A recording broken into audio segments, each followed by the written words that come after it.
I guess it's recording. Okay, so we've got some of us on here. We might as well go ahead and get started because it's a little bit after 1 o'clock. So I am super excited that you guys are here to play with us today, because as I'm looking at everybody's little faces, it's nice to see everybody in person. And I love this platform because it feels so much more interactive, and it's not just like Facebook where you can't see people's personalities and you just kind of read into things. And that's true. So, or texting, because Rossi and I have been doing a little bit of that too. So,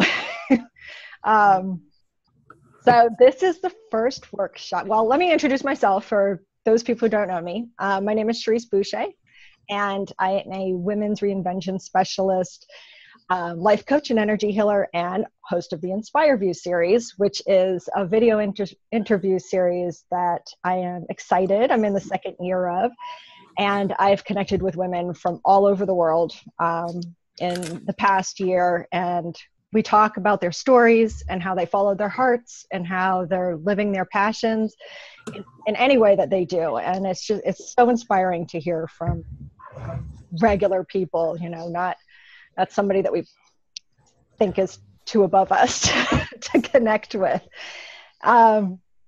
Not that you aren't amazing, Amy, and I do put you on somewhat of a pedestal, I'm sure, published author now.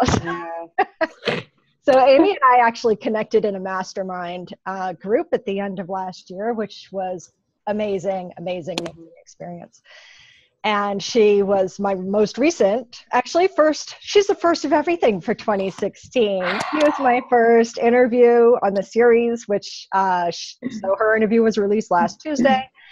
And you can go back either to my YouTube channel, Cherrise Boucher, or to my website, cherriseboucher.com, and catch her interview on there. And now she's the first workshop, because I've decided how great would it be to get more interaction with people, offering live workshops so that we can see each other and share space to be creative or whatever. I don't even know what's going to pop up with this, but it's fun to see. And so Amy's decided to join me and be the guinea pig for the first one for 2016. I'm so thrilled, because this is a good one, because a lot of people have writing a book or writing in general. Maybe if it's not, the first intention may not be a book, could just be like getting out your story, your memoirs, or something like that, but you just don't know where to begin. So yay for Amy.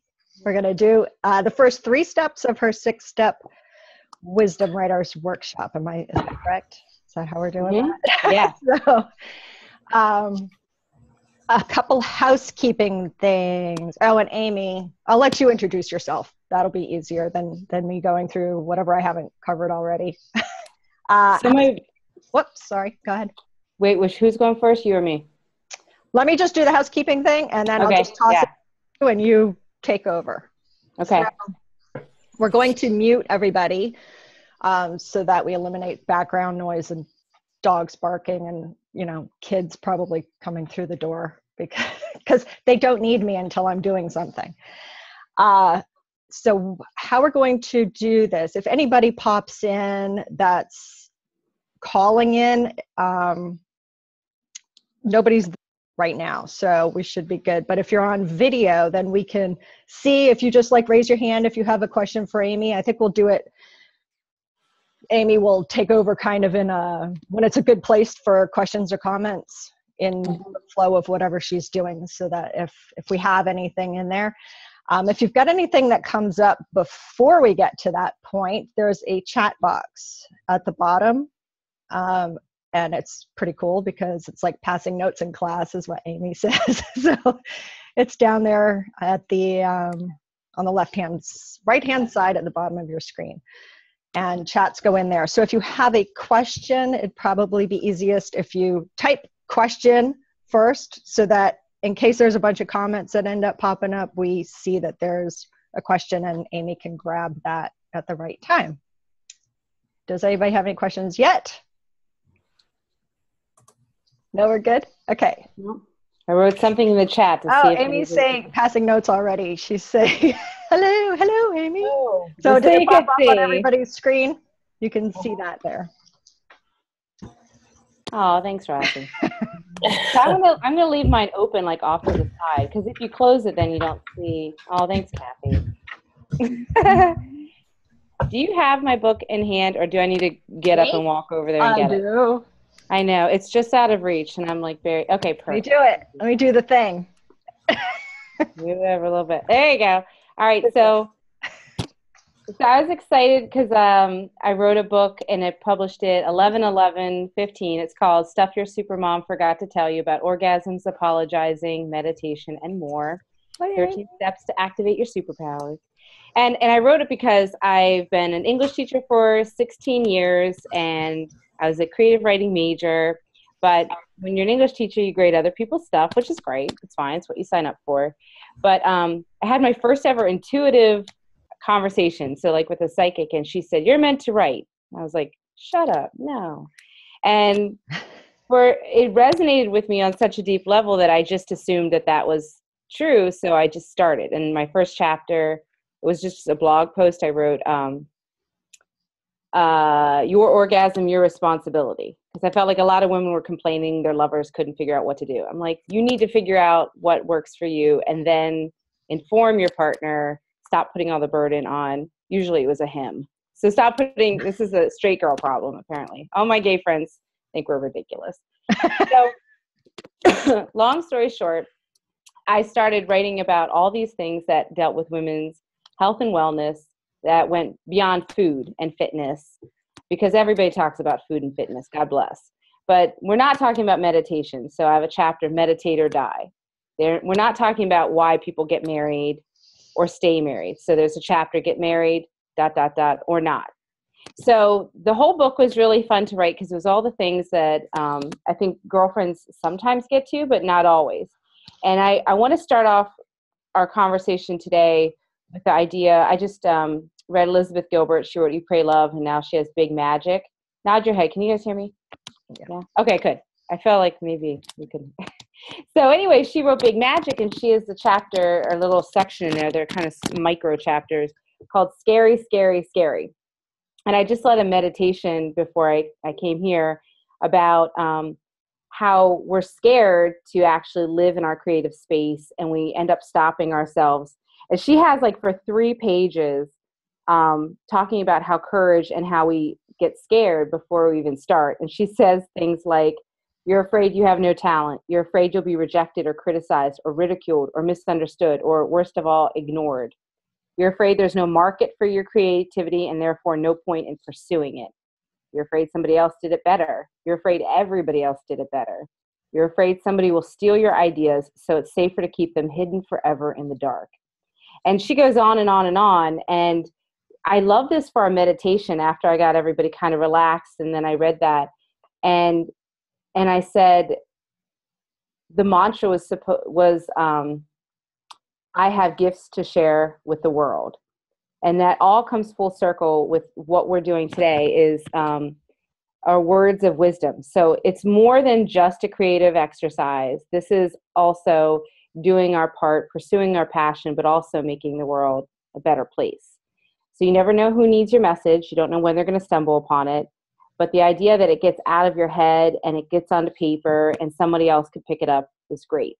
And when I went to start writing the book, I decided very early on that I was going to just like, fuck it, I'm going to just do this. And if it's stupid, terrible, dumb, no one buys it, I don't care. Like, I just want to do it without having all this cliche drama, baggage, negativity about like, oh, it's not good enough.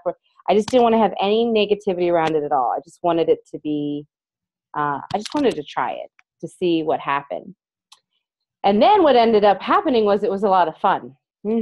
So it was really fun kind of being a channel for a message for myself, for other women. And you know what else is really great is when you have an idea bouncing around in your head for a long time, it gets tiresome. It wears at you because at some point it's probably going to leave you. But while it's there, it's this nagging partner in your consciousness. And when you write it down, it's at peace. So there's therapy involved with releasing the stories that are in our head. There is the creative expression that comes with being a human being and living in a space different from basic functioning, breathing, taking care of oneself, children, and others. And then there's also the benefit that other people might have. And I'm very femme focused at this point. I have 3 brothers. I have 3 sons. I married a guy. I feel like I was here to raise boys and then to work for women. I think that is not totally an accident that I don't have a daughter, a sister, or anything like that. So I deeply crave connections with other women. And so today's workshop was, how do you get started? Let's just start together in a safe space. We're going to have some quiet time while we're writing. And then we're going to have some time to share if you're comfortable. It's totally optional. But let's talk about supplies. So Cherrise, I'm going to take a breath. Does anybody have any questions? I muted everybody, so if they do, they're gonna have to. You can write in the little chat too if you're like, what? So I liked how Cherrise said, "Pretty pens, bring a." So this is some art. Yeah, I have a purple one too. So one of my artsy friends, I don't even remember who it was. I have a lot of artsy friends. Left like a drawing pen once, and she's like, "I can't find it. When you find it, just know that's an expensive pen." I don't know if it's that. I don't know. But anyway, I like writing with this one a lot. It also slows me down. So think of a pen as more than just a mere, function. It's going to help you see the beauty in your words if you have a nice pen. And then these other things, sometimes it's fun to draw around them. I don't know. I just got a bunch of pens and I keep them. The second thing Cherrise mentioned is some journals.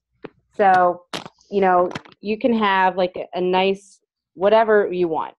So the only thing I really emphasized, one cool, go confidently in the direction of your dreams. Live the life you have imagined. Henry David Thoreau. That one's nice. I had 2 suggestions, and this is moving forward. Know where you're going to be creative and where you're going to want to write things down. So my relatives got me this for Christmas, and this is perfect. I think it's from Old Navy or something. But you can just write in this and keep it in your purse. You should always have something.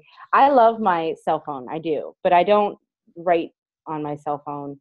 If that's something you want to do, sure. I do think it's nice to be tactile sometimes. So if you wanted to, let's say, start your book idea in something small like this, it's kind of nice to have the genesis of your writing in the same place that you revisit, in the same way that sometimes people have a sacred space in their home. And if that word's scary, just a safe space that you go to and you feel cozy and you have your coffee and you always kind of feel the energy. I'm so glad that you drank your coffee right when I said that. I felt like that made the point. Yeah. So this is the big journal I used to carry in my purse. And I sat down one day in church. Let's see if I can find it. And it just kind of flowed, and I wrote down, I can't tell, there's too much stuff in here, but I wrote down everything that I wanted to say to women. And so originally my book was called A Woman's Responsibility. It's really boring, I know. So, but I just kind of let it flow, and we're going to get to this today, but it was so friendly to kind of come back to that and then know that I could keep adding to it in here. So I'm just saying that before you commit to a specific journal, it's hopefully not a sheet of paper or something loose, but when you start something, give yourself a nice section, and then you can keep coming back to it. And like a pregnancy, it's going to keep growing until you're ready to birth it on a literal and kind of metaphorical level. All right. So let's get started. I'm going to be a little woo-woo. I think that a little bit of mindfulness can go a long way. So if you're comfortable, I want to set our intentions for our writing workshop today with just a brief meditation. So if you are comfortable closing your eyes, I'm going to, so I won't know if you are. Just close your eyes. And we're going to take a cleansing breath. So you're going to breathe in for 6. I'll count for you. You'll hold for 7, and then we'll exhale for 8. Okay, so breathe in 1, 2, 3, 4, 5, 6. Hold for 7, 6, 5, 4, 3, 2, 1. Exhale 8, 7, 6, 5, 4, 3, 2, 1. And with your eyes closed, just allow your breathing to fall back into a normal pattern. You just jazzed up your lungs and your brain with some extra oxygen. You woke yourself up from the inside out. You can set the tone of your intentions with a few thoughtful words like, I have wisdom to share. It's important for me to be open to the message I should share with others, to love my audience, and to make sure that everything that I say is with their best interest. But even more importantly than that, that my best interests are served, that I can be creative, have fun, and flourish. Today, our intention is to just get our ideas to come together on paper so that we can develop them at our own pace and that we can help others see that creative living, expression, and having fun is always an option. Okay, when you're ready, you can open your eyes. And as we're kind of coming back together in a healing and safe space, I want you to start to think about what your message would be. So picture in your mind who would be reading your works, whether it's a book, an essay, an article, a blog post. I want you to write down in your journal who you want to talk to. Who do you want to read your words?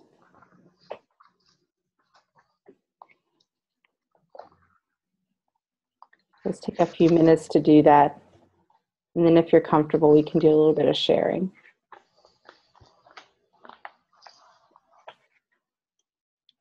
You can call this my audience if you want to label things.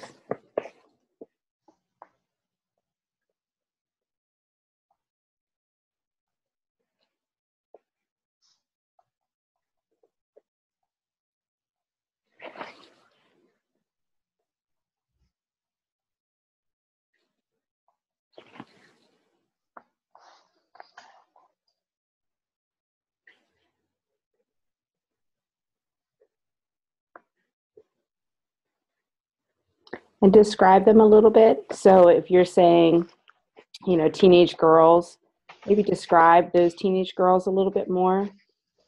Be more specific. There are lots of different teenage girls. So which girls would that be? Describe your audience a little bit more in detail.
All right, let's hear a little bit about your audience.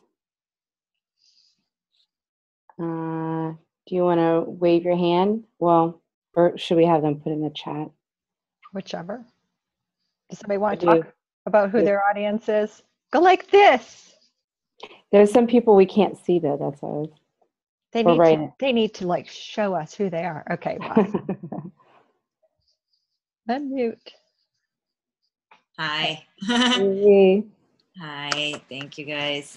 So the first one that came to my mind, and it was a little bit surprising, was college students, women college students who are about to graduate but have been so exhausted by the traditional educational system. They're like really tired and they feel lost because their creative gifts have not been expressed, and they've taken a different route to create like more of a what would be considered a safe career, but they've kind of like put aside their creativity. That's awesome. We're going to talk about what your message will be in a minute because I'm so tempted to ask you a bunch of questions. I'm restrain myself. Okay, yes. Let's hear about some other audiences. Thanks for being the first to share. Yay. Well, looking for you. I'm looking. There you are. Hey, Shay. Okay. Hi there. Can you hear me? I switched to mic. Okay. Is your name Shay? Yes. Awesome. Shay.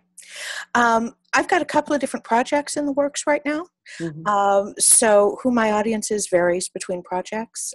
Tomorrow I'm doing a presentation on gender stereotypes and gender bias for a group of educators. And I've been working on that for a long time. So I'm excited to actually see my audience face to face tomorrow. But the other project that I'm engaged in right now is the Black Lives Matter 2 anthology submission. And I'm not sure who our audience is intended to be. It's one of the questions that I have for the group. And I'm finding that who I think the audience is, or who I think the audience might be, is causing me a significant amount of fear as I begin launching into this project. So I find it really helpful that you started here, because I think it gets right to the root of why I'm having a hard time getting started with it, why I'm having a hard time even brainstorming for it, because who I think the audience might be, I'm not sure that I even have the right to address. And there's a lot of concern about staying in my own lane as a white person speaking in a social justice anthology on Black Lives Matter, and trying to answer the question, why do Black Lives matter? When my answer is, well, because they inherently do, and who the heck am I to affirm that? So thank you for asking a good question that right now I have no good answer for. I'm not done with you yet. Let's see. So I understand the anthology. You don't think white people are going to read it? I think that for the most part, white people who are going to read it are people that are already pretty on board with social justice work. I'm not sure that it's going to reach a wider audience in the white community. I think it would be great if it did. Because I think that in general, that's where I have a lot of work to engage in. I think that for the most part, it's going to reach people that are already tuned in to the Black Lives Matter movement, which naturally is Black people. And yeah, I don't feel like I have a lot of authentic, much that's authentic to say to a group that is living the experience of racism in the U.S. Mm-hmm. So don't. What if you are God? I always tell my writers, you're God. You get to pick everything. If you choose to address this to your white brothers and sisters, or if you choose to address this to your neighbor, hey, neighbor at 26 Elm Street, I've been thinking we need to get our shit together. Mm-hmm. You know what I mean? Or I've been thinking, what's the point of Black Lives Matter movement to us? Or, hey, you with a Every Lives Matter banner. Mm-hmm. Let's talk for a second. Because if you're clear about your audience, then it will find the audience. Because when people pick it up and they're like, oh, this is good for my middle school student. Like, this is written at a level that my white middle school student can hear a white person say it, and it's a call to action among our cultural demographic. And if you want to write to Black audience, your authentic voice would be a different message. Like, this is my white perspective. This is what I feel about the situation, and this is what I hope to do, or whatever. But I think it's way more interesting for you to write to a white audience. And even if I don't imagine that the only people picking up the anthology will be white activists. I think that they might be the first ones. And then after they pick it up, if there's something of use that they can show their classes, or take to church, or read a book study, you know what I'm saying? But if it's a general, like, lives are important because they are, and it sucks if we don't respect that, then it's going to be harder for the audience to know if you're talking to them or not.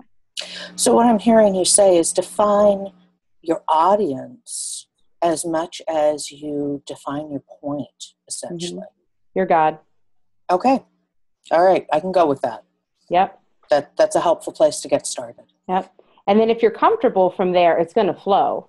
Because if you're like, oh, I'm talking to my neighbor, like, literally, if you envision your neighbor, somebody you have in mind, or it could be a friend or your coworker, hey, cubicle buddy, hey, guy at the coffee shop saying ignorant things, or hey, mom of 3 white kids. You know what I mean? Like, if you really envision them while you're writing, that's going to be a beautiful message, because it's going to land. It's going to resonate with that group. Thank you. No, my pleasure. Let's see who else I want to talk to. Yeah. Can you unmute Diane? Yeah, I know I haven't talked yet, but I have many stories. I know a lot of people want to hear a lot about things because I was born deaf, so I have a history of hearing aid, wanting aid for each ear. So I have a story to talk about technology as it shifted, and I would, how I grew up from before the ADA came into effect, and how I went to school, and so I have a lot of stories to share. But I think I'm going to stick with the more recent one. With I fell down the stairs in March, and I did a lot of art, and how my art changed from right after I fell down the stairs. Because before I fell, I painted. And after I felt I couldn't paint, I did dots, and I could never do dots. So I couldn't paint. I could only do small bits. And I would journal. I haven't written, but I started to journal, think back, and I had my art journal is how my art has shifted from dots to colors, color pencil, to metallic ink, to, from black paper to colored paper. I could not draw on white paper. So how interesting, and how my pain art is different from my migraine art, to my hip pain art, to my anxiety, memory unblocking art. So each picture, and then as you spread them out, you can almost see which one, you can start to see a pattern. And so these are the anxiety ones, because I started giving alphanumeric my artwork by the time of day, the date, and them giving them a letter for each experience I was feeling at that time. So I labeled all of my artwork that way. So I have like 50 pieces of artwork. So, and more.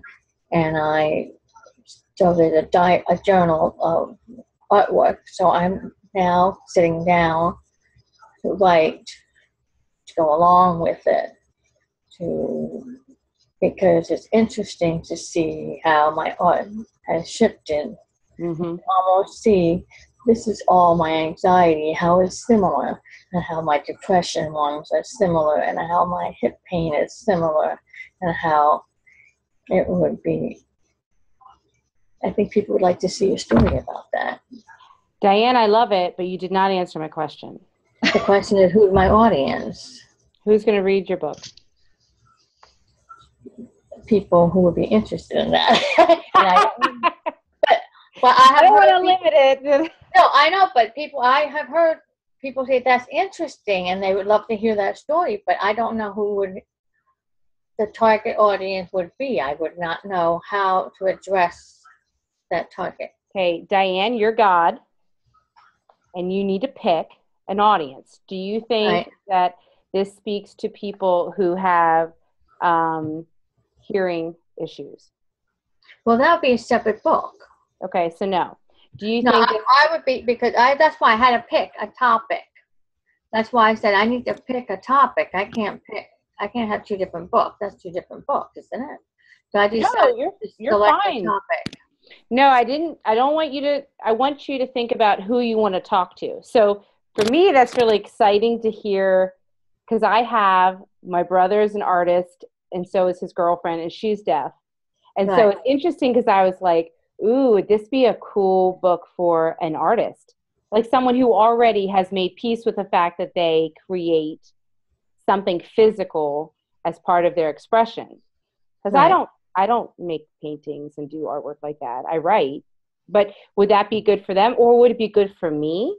Or would it be good for students to know that they can have an emotional outlet in an artistic way, and that it can change?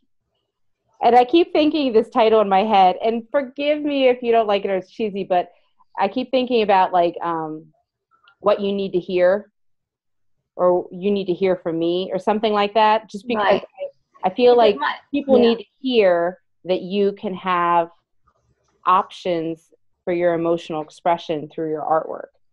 Yes, but it also changed because of when I got injured, I couldn't paint.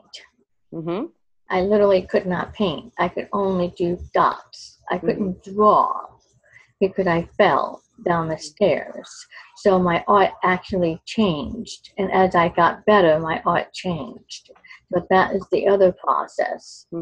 And that I was unable to, my art literally changed. So that is the other process of it. Because and so that's part of the other journey of it. You know, so it's not just that in your recovery, my recovery process. So it's art therapy in a lot of ways too. Sure. So, and I'm trying to figure out, that's part of why I signed up for this. Like I'm trying to figure out how to translate my art into words, to explain and who do I talk to?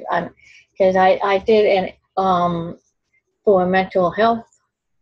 I sold prints of some of my artwork for a mental health venue, and a couple people asked for my story. So I was able to, figured out how to verbalize some of it, like I just did now, but how to translate that. All right, so Diane, would you be open to me picking an audience for you and just seeing if it resonates with you real quick? Sure. Okay, so your audience is people who have what was the last group you said? People who are suffering from mental health. Mental health issues. So if that was just your audience, and so you were writing this book as a gift to them, and you're going to say right off the bat how this is a challenge for you to put into words the experience that you have, but you're going to do your darndest to do that for them so that they could maybe emulate that in their own lives. And what about I like how Shay had written, we wish we could see some of your art. what if the book included some of your art? So if there was a different chapter, just to keep it really simple, if you had a picture that you drew, and then the chapter resorting to dots, or getting to the point or something, and then that chapter was about why you had to start writing in dots, and just keep it really finite. Like there's a beginning with a picture, you explain how you got to that piece of artwork. Chapter 2, new picture, you explain how you got to that. And if you're in your mind, you're thinking about people who could really have healing from that, then you're going to be lovingly explaining it to them, and they're not judging you. They're not art critics. They're not, snooty college kids. These are people who are hurting, would love an outlet, and don't know where to start. And you're going to be there to just kind of like be their friend and to give them hope and an example. Okay, people who are hurting. Mm-hmm. And sometimes people dedicate their books to that, or they have it in their subtitle or something, just so when people pick up the book, they're like, oh, Diane wrote this for me. And I like that idea, helping people heal. Mm-hmm. That would be like, it doesn't matter, because the artwork is just non-specific. And you'll explain each picture, each painting or whatever piece of artwork, just for that chapter. Mm-hmm. And then the next chapter, and it doesn't have to be linear. You could pick whatever order you want. And honestly, if they're self-contained, you could switch them around at any point if you needed to also. Right. All right, so now we're going to talk about message. Okay. But let's go back to Rossi real quick, if that's okay. Okay. And also, Kathy typed in that her audience is women who have been abused, survived trauma, and suffer low self-esteem. Ah, that's perfect. So I just wanted to put that. I missed that. Thank you. Let me go back to Rossi real quick. Yeah. Thank you, guys.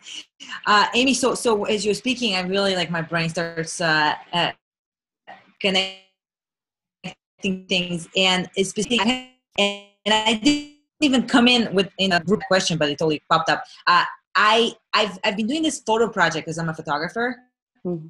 and I've been wanting. It's a free hug photo project. They're spanning 8 years, and I have 10,000 pictures of free hugs. Okay, and I am now becoming a life coach, and I really want to marry the two, the free hugs and the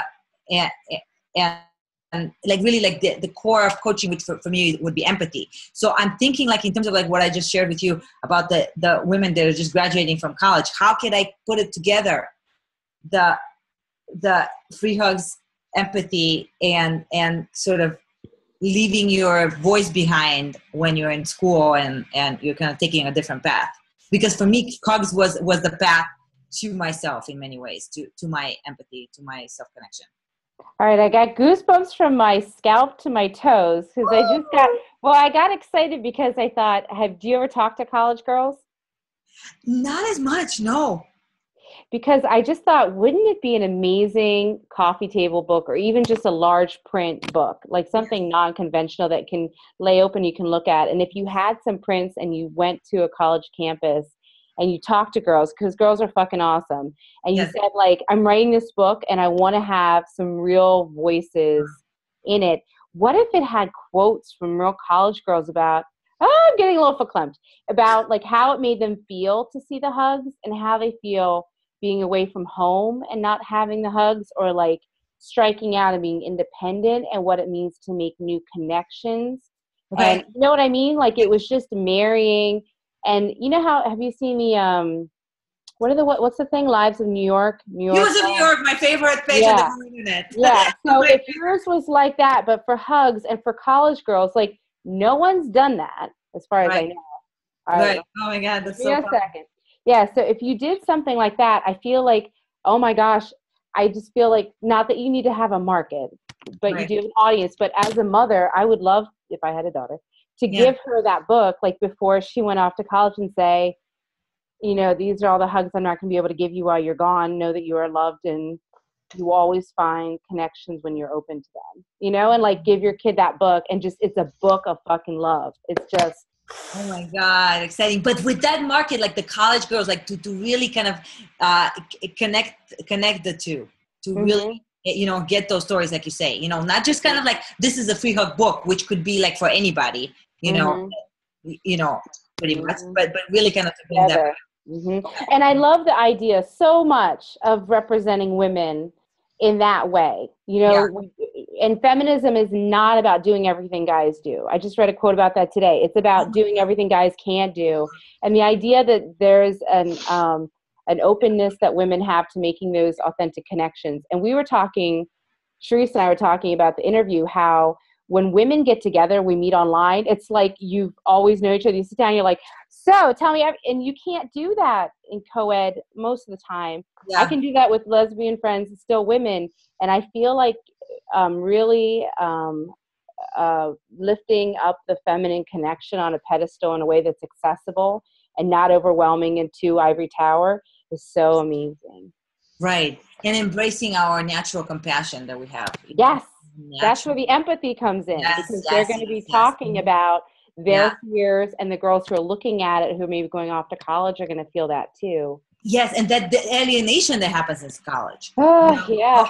Don't even start. Okay. Awesome. This is perfect. Okay. All right, good. All right. So what do you think, Cherrise? Can we go on to step 2? Or actually, this is part 1 of step 1. Is that? I don't want everybody to feel like we're if anybody's okay that we go over a bit. Yes, let's move on. Let's move on. Yeah, and drop out whenever you want, and do your thing. This is all to get the juices flowing. And I hope that our conversations, I always like to compare myself to Oprah. If you're in a group setting and I'm talking to one person, that's not necessarily time wasted for you. So try to stay open, not to the specific nuggets that are being exchanged back and forth, but try to stay open to the creative energy that's zip-zapping around, and see what comes up for you, because it could be totally different. It does, it can riff off of something that somebody else said. All right, so the officials part 2 of step 1, I guess, is your audience and your message. And so this is going to be a lot easier now that you have your audience in mind, is what do you want to say to them? So you have, your white neighbor, you have people with mental health, you have college girls or whatever else. And this is very important, whether it's a business book, whether it's an article. And I know we have some people on the call who are writing fictional books. Your book has to have a message, or it's not going to have any lasting impact on your audience. Okay, so in my journal, I'm going to label this message. I'm looking at who I'm writing to, and I'm going to think about what I want them to know by the time they finish my book. Okay, so take some time to write, and we'll see if we can share out.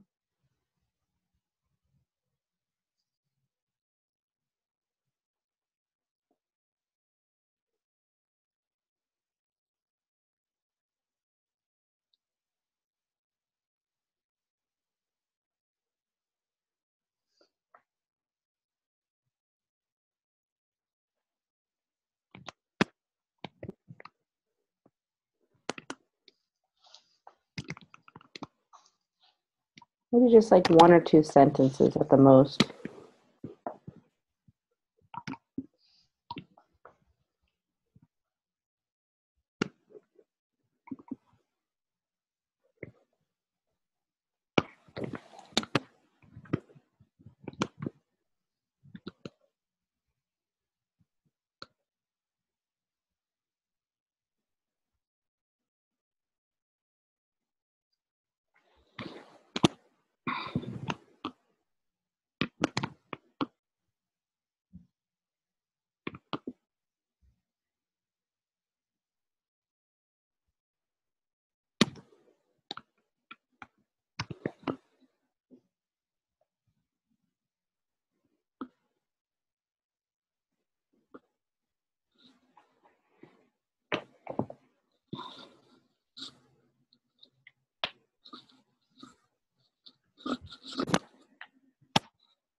All right, let's see if we can do a little bit of sharing. So some people struggle a little bit with thinking about the audience, but it might be easier once you have the audience to think about what you want to say to them.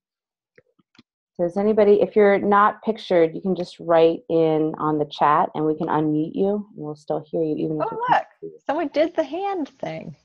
Hold on. I can't see it. She's on there. Hey, how do you say your name, Yael? Hi. Hi. Yeah, I'm sorry. I'm on a cell phone, and I get you guys all seasick if I left my picture on. So I'll come in and out, but I thought this would be nicer for you all. So I'm with Shay along with the family Black Lives Matter too.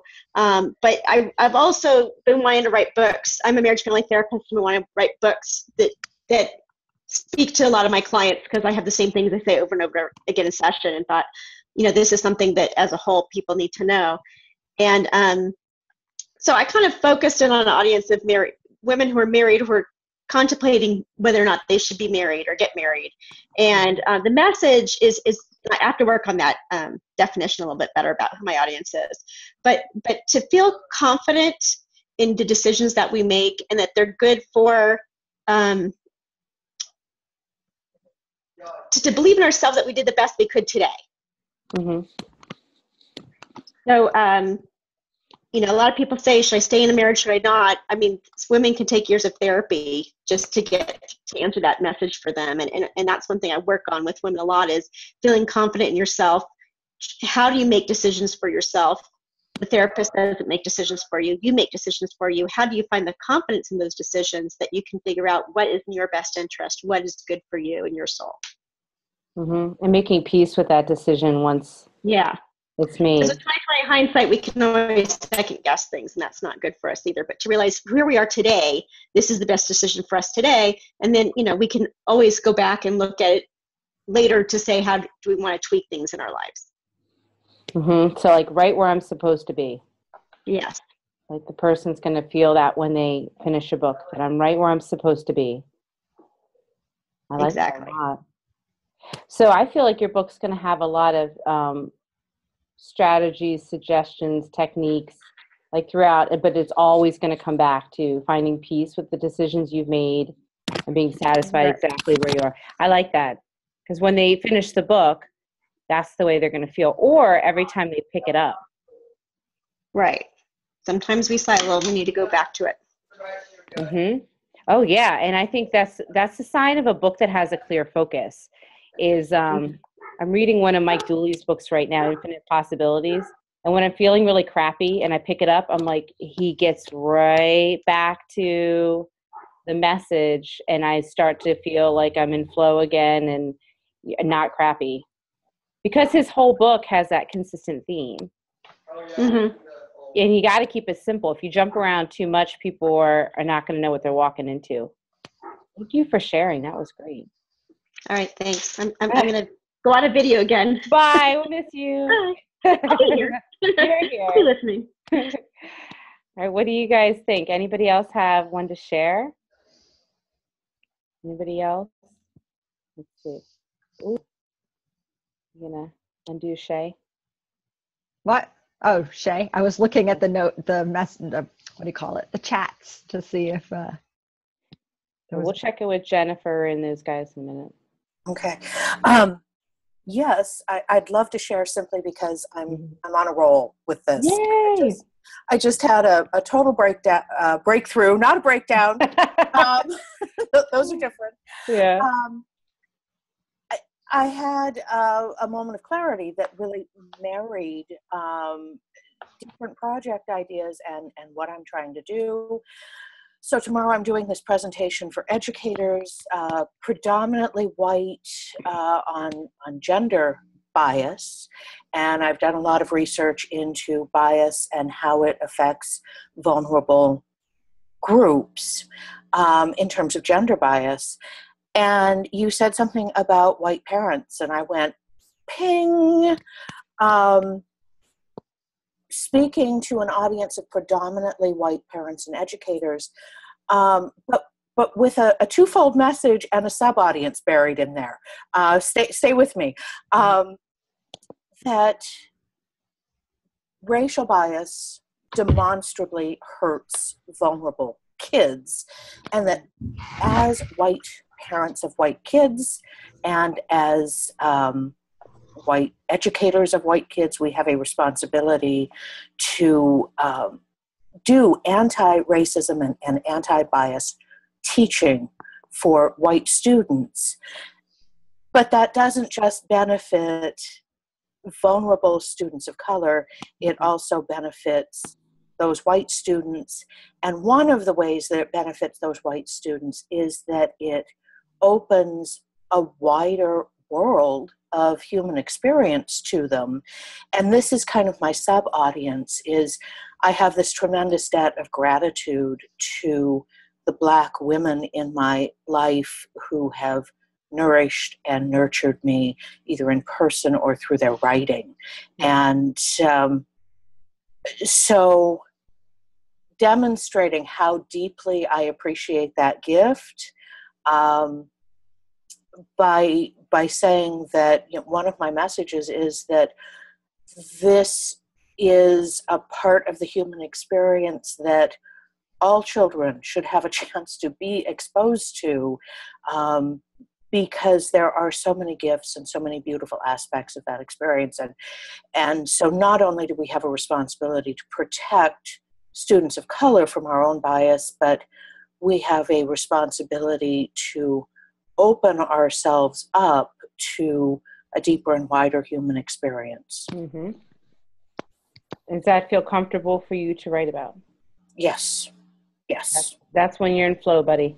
Yeah. Mm-hmm. Yeah. You know, and you can tell it's very early days. I'm stumbling over my words, but I can see the flow of it. And feel how that's going to work and how it flows from the work that I'm already doing on anti-bias, training, and how the whole thing has kind of a through line for me. Mm-hmm. You might have the same message in several different mediums. So whether it's public speaking, articles, excerpts from an eventual book, you know, that's how people become an expert. They talk about one thing really well in lots of different ways. Mm-hmm. Awesome. I'm feeling that. Yeah. Good. Yeah. You're living on purpose. Oh, this has been so clarifying. I feel so grateful right now. You are asking the right questions and just pulling this out of where it's been lodged. So thank you. Oh, that's fun. Thank you. I have chills. Me too. I already cried and got goosebumps and blah, blah, blah. That's all right. That's how I know we're on a roll. Who else has I'm kind of curious about Diane's message. Well, we have Jennifer's got her hand up here. Oh, yay. Hey, Jen, I hope we can see her. So I just have to hear you, Jennifer. Okay. Yeah, can you hear me or? Yes, I can. Okay. Well, you know what? I just want to say, you know, I'm happy to be here. I'm just I haven't really participated until now because I'm kind of lurking, kind of just like listening, listening to your questions, answers, because it's still early stages and I really don't have like anything really conceptualized yet, but it's just helping me to listen to everybody. So thank you. Do you have any ideas on who your audience would be for your book? No. See, okay, so my book is going to be fiction, and it's going to be like science fiction. So it's more than just a book. It's like I feel like it's like an arc, you know, like maybe 4 or 5 books. So it's like kind of like a whole thing that I kind of need to plan out. And it's like I don't really know what the audience is or what the message is. I mean, I kind of do, but it's hard to articulate because it's just early stages. So I guess Jennifer, is it going to be for 50-year-old men?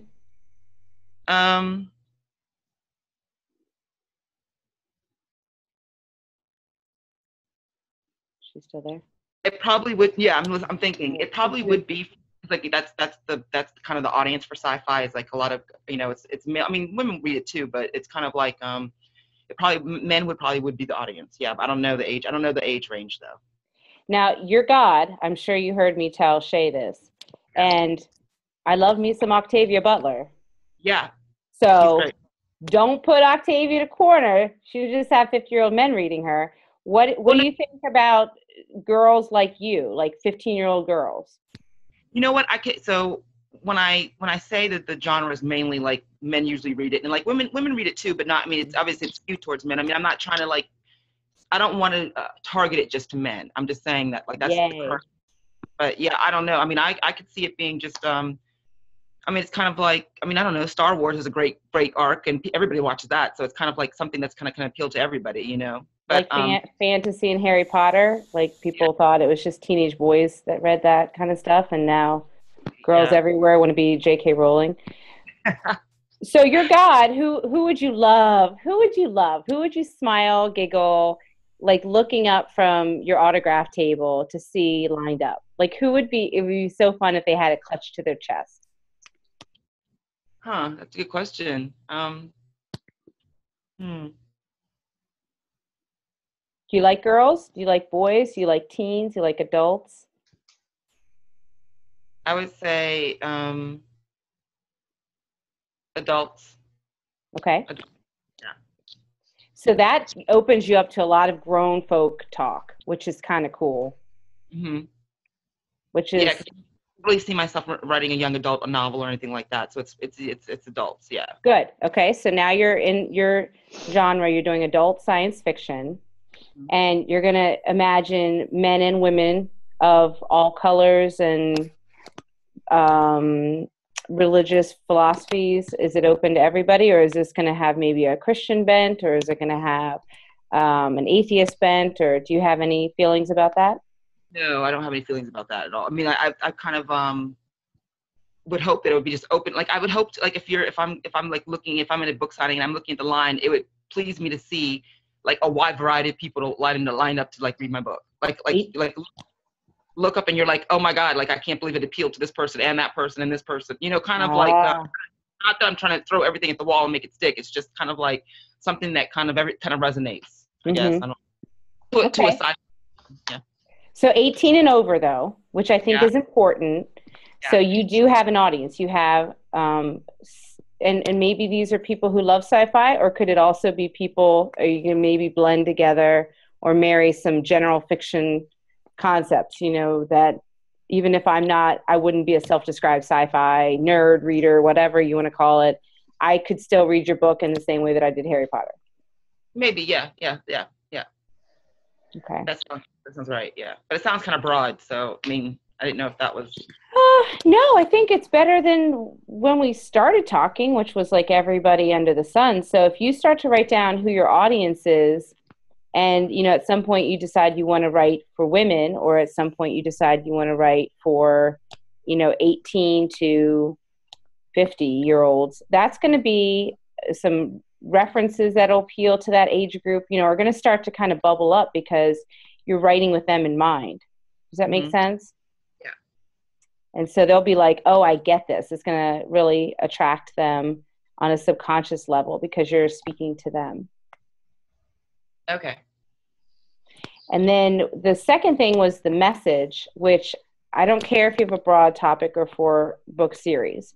Is your message that time travel can heal the world? Is your message that science exploration or alternate realities are a part of the human experience that we're not fully open to yet? Like what could your fun message be that when people read it, they're like, this is amazing. You know, we're all connected through X, Y, and Z. Yeah, it's more of the last one. It's more like we're all connected through X, Y, and Z. And it's kind of like,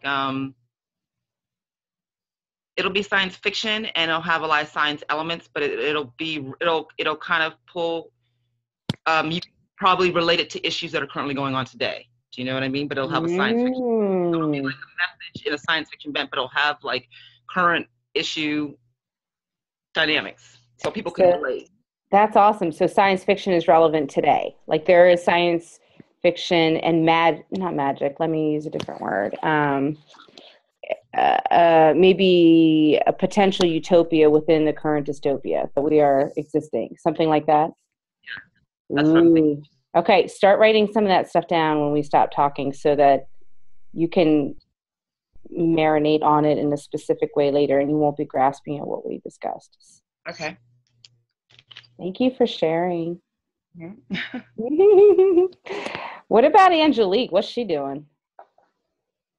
And then we'll come back over to Diane. Okay. Can you hear me? Girl, yes. I am working, so I'm listening to you guys while I'm working. You have a Charlie Brown picture for you, which makes me so happy. You're so cute. So what are you thinking while you listen? Well, I really haven't been able to listen in, so I'm going to probably have to get the replay. Okay. Because I'm like knee deep in my work right now. Gotcha.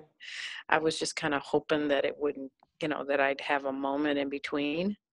But I'm going to have to listen to the replay. Okay, honey. Thank you, guys. We'll get you later. I'm still listening, though. Okay. And I will be on your book club tonight. Oh, woohoo. That's exciting. Yeah. No cross-marketing. So sorry. All right. Let's see. Diane was going to share. Can you unmute her? Yeah, basically, I just want to say I came up with 2 simple sentences. But you said the message is that healing takes many forms, art is one way. Yeah. Okay, and then adds an expression of physical, mental, and spiritual healing. I love it. And the idea that if someone picks up your book, they're going to know that you're not like, art's the only way to go. You're going to be saying, in this book, I'm going to be sharing my experience and how art has been my way to go. Right. And if you can take away anything from my story, great. If not, it's been a blast writing the book. You know what I mean? Like, just to really, not to burden them with the assumption of them becoming you, but even to share in the freedom that you've experienced. Right. That's why I say art is a way of doing it. Yep. Yeah. I like that you said that. Okay. I was listening to everybody, and I was like, okay, well, yeah, so. Okay. I love it. Well, I wonder, is Kathy interested in sharing? Should we ask her? How do we know? Hey, Kathy. I put you on blast, Kathy. I'm sorry. Do you want to share what you're working on?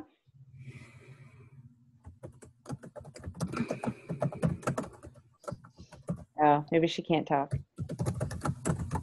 Okay. Okay. maybe it's like Angelique. If she's at work, we can't make her talk about her book dream. That's funny. Okay, I just came up with this last night. Don't know how to do a mic. What should we tell her to do about the mic? Because when you first get on the call, I could hear her typing. Yeah, I think all you had to do was talk, Kathy. We unmuted you. Let's try again. Talking. Hello? Yeah. Hey, Kathy. We totally hear you. I didn't know that. I thought I had to do something special. No, you're perfect. Well, for me, with women who have been through trauma, like I have PTSD, and just met avenues of healing, and I started yoga, and it came to me when I was in the middle of class that yes, I'm free of my abuser, I'm in a safe place and moved on, but I still am basically abusing myself, punishing myself by not taking care of myself physically, because I'm overweight and I'm very inflexible and out of shape, and having a very hard time doing the yoga. So I have to modify and everything. And I just thought, it's time for me to move on in self-care. Mm-hmm. So I know that's very unfocused. I just thought about that last night. So I think that's super focused. Oh, okay. Like the whole focus of the book is after the abuse has ended. Yeah. And and my goal is for this year is to learn yoga well enough and get in physical enough shape so next year I can take teacher training and then bring it to people who were in my situation, unconventional students of yoga for healing. And it's a method of self-care and learning to let go and take care of yourself. Because yoga really is for everybody. because it's the breathing more than anything. And, but a lot of people are very intimidated. And I know women who've been through trauma and abuse often have low self-esteem, are very insecure, and they don't want to go to classes where everyone else is super flexy and bendy, and you know what I mean? So just to be a support for healing and self-care for women who've gone through abusive situations and trauma. So it sounds like if I looked at your book and I had gone through something and I was currently safe but not satisfied, I would be able to tell from the title of your book that you're going to help talk to me about where I've been, where I am, and where I could be going. Yeah, I think that sounds right. I like that a lot. And I like the idea that people know who you're talking to.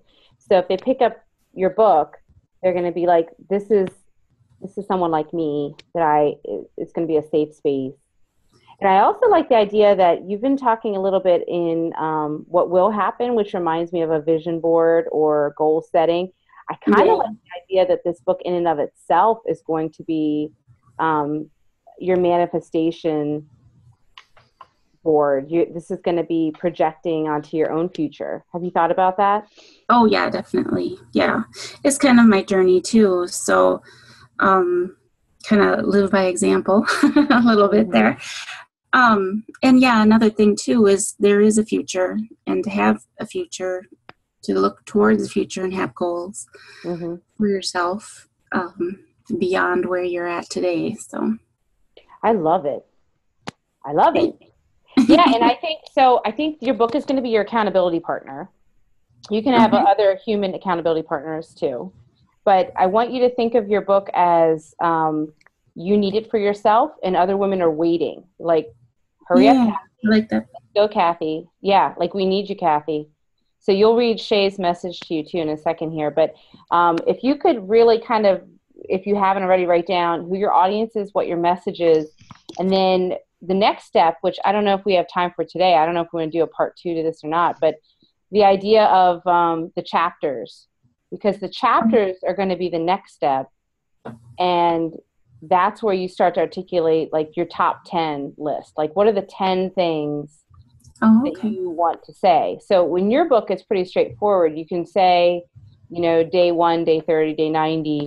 You could break it down into days. Like in the beginning, you need to have, you know, a sense of peace and security. And day 30, you need to do something that's a little bit risky and outside your comfort zone to feel your power again. And day, you know what I mean? You could do it that way. And you could be emulating that in your life and then writing about it. So you could have you could have powerful quotes alongside anecdotal experiences you're going through, and then also extension activities that you have, you know, as far as a call to action for your reader. And it's almost like, oh, I love how cozy this is. It's almost like they're going through it with you in real time because you're writing it in real time. Yeah. I mean, you could do this as a blog post, whatever, but I really do like the idea that someone could pick up your book at any point between now and the end of time and kind of feel like after the abuse, there is a path, and here's somebody who's going to walk beside me for a little bit and have a conversation with me. And yours could be very casual. You don't have to come at it from a scholarly, doctoral kind of perspective. It can be much like a friend. Like a girlfriend. Yeah, definitely. Your accountability partner, your girlfriend. Yeah. You know, taking steps together. Yeah, and part of what I was writing about too is, you know, during class I couldn't do the moves, so I needed extra props and I needed help from the teacher, and it just kind of represents the need to ask for help, to get help with the props, and for the people, and that you need support and you need to ask for help, and then you can achieve what you're doing. So it's just since last night, that's where I That's awesome. Well, that's when things start to flow like that, this is the choice you have. When creativity shows up, you can ignore it, berate it, judge it, and tell it to go away. Or you can say, oh my gosh, what a blessing. I need to do something a little different and pay attention and take some action steps. But you always have that choice. So ideas are going to come to you, maybe better or worse than this one, and you will have a choice again in the future. But, you know, for right now, the idea that you could, you know, make those anecdotes come alive with a little bit of reflection, you know, like you just did about the prop, but also humor. I mean, like the idea that women are allowed to, one, ask for help, which I don't really like doing. And until I had to, and then it worked out really, really well, I was like, oh, I get it. I get how good it feels to help someone. And I also get how good it is to be helpful. And it helps yourself. Yeah. Yeah, to allow some, oh yeah. And the fact that it really is meant to be a journey. So when you're doing this in real time, and then you can say that you giggled and like peed yourself a little bit, like that would be really awesome.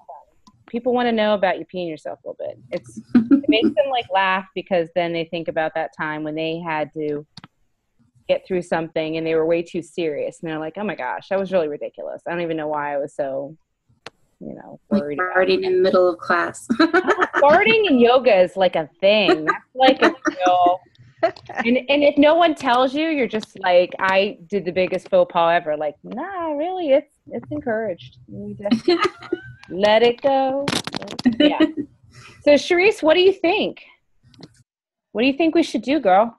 Where are we at? What do you want to do? Do you want to like do another? Well, I like giving homework. Yeah, could do homework, and we could always reconvene with a part 2. Yep. Guess what? Next Monday, I don't work anymore in a school system. So I don't know if other people are off, but if it was like next Monday at 1:00, then we could come back together. And what I would want people to have is confidence in their audience. Are you writing this down for me? Hold on. I'm pointing to my fingers. That's how I'm recording. Oh, this is recorded. God, we don't. It is, but I like to take notes in real time because I hate going back and watching stuff again. All right, everybody, take notes in real time. I'm very anti going back too. Confidence in audience. Confidence in your audience. Clarity in your message. And I would like you to maybe give it a rest for today, or take a break after we get off the call, because the most enlightenment comes with a little bit of a break. So if you come back to in a day or two with fresh eyes, my gift from God was to never remember anything I ever wrote. So I look at my writing and it's like someone else wrote it. I'm like, oh, that's really good. That sucks. So if you could give yourself some space and come back to it, you'll see what aspects of it still ring true, and you weren't just caught up in the moment. Now, the bigger part of the homework, though, is the outline. So I'm going to just briefly explain how your outline should flow. I am a big proponent of, I'm going to hold it up again. Well, I don't know if I can find it, but what I wrote in church that day, if you have a working title that you can come up with, just so, you know, you name the baby, okay? You just name the baby. You can change the baby's name later when everybody tells you it's an ugly name. But for right now, name your baby, you know, what you need to hear, you know, maybe for Diane. And later on, she's like, this has nothing to do with hearing. I'm scrapping that. So name your baby, and then your outline, can we shoot for 10 chapters? And if you can come up with titles for your chapters instead of chapter 1, 2, 3, 4, 5, 6, 7, 8, 9, 10, then that's going to give us a roadmap for your subtopics. And so when we come back, our reflections will be on how our views have stayed the same or changed towards our message and our audience. We're going to share what the experience of writing our chapters was. You might work on that tonight before you go to bed, tomorrow when you wake up, or 10 minutes before our next call, depending on your personality. But if you look back over your message and your audience, you're going to probably come up with some things that you specifically want to say. And so your chapters are going to be geared around that. And they're going to give you a roadmap that we're going to stick with. We're not going to go off-road and just start writing whatever brilliant thing comes to our head. We're going to go back to our map and let the brilliance come from those specific subtopics under each chapter, which we'll talk about next time. Okay, so the last thing I want to say about chapter titles is we don't need to understand what you mean by them as long as you do. So I know what chapter 5, blow some shit up, in my book. I know what chapter 5 is about.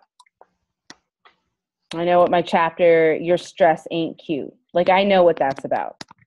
So make some fun chapter titles, because at no point is this book going to be a burden, or this book is going to be a healing, creative outlet that brings you joy.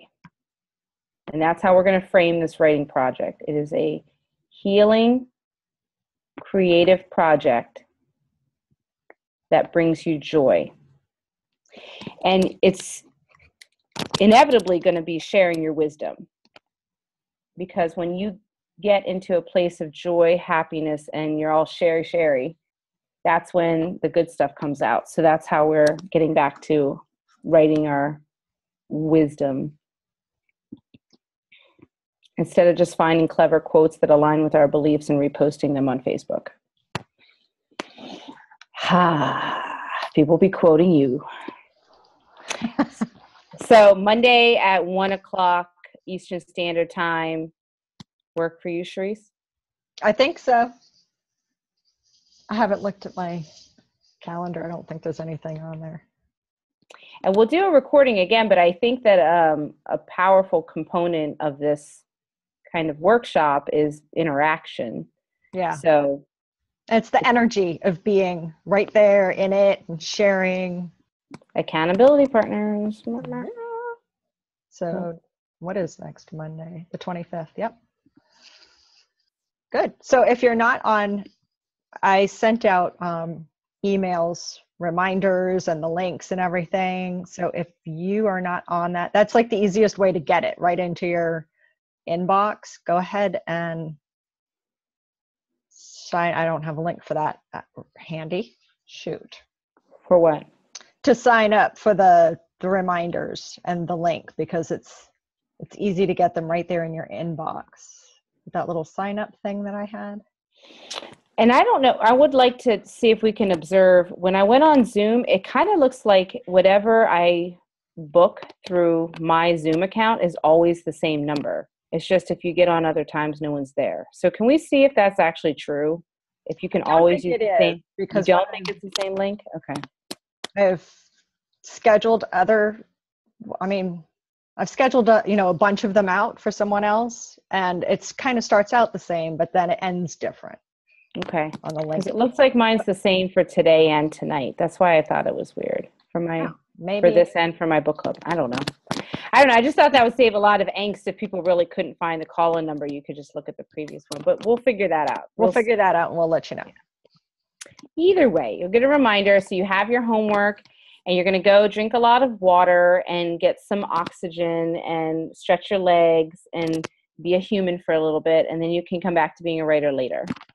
I'm going to unmute everybody. Goodbye. Thank you so much. Yay. Thanks for coming. I like that. Thanks. Girl power. Thanks, Danielle. Thanks, Kathy, Jennifer, and Angelique. Thank you. You're welcome. Thank you. Thanks. And we saw that Rossi left a little early. She had another call she had to go on. So she did have a link on there. I copied and pasted it onto just a Word document real quick. So when we got off, I wouldn't lose it. I don't know how that works. All right. We will see you later, alligators. Thanks. Okay, Bye. bye. Thank you so much. Bye. Bye, everyone. Bye.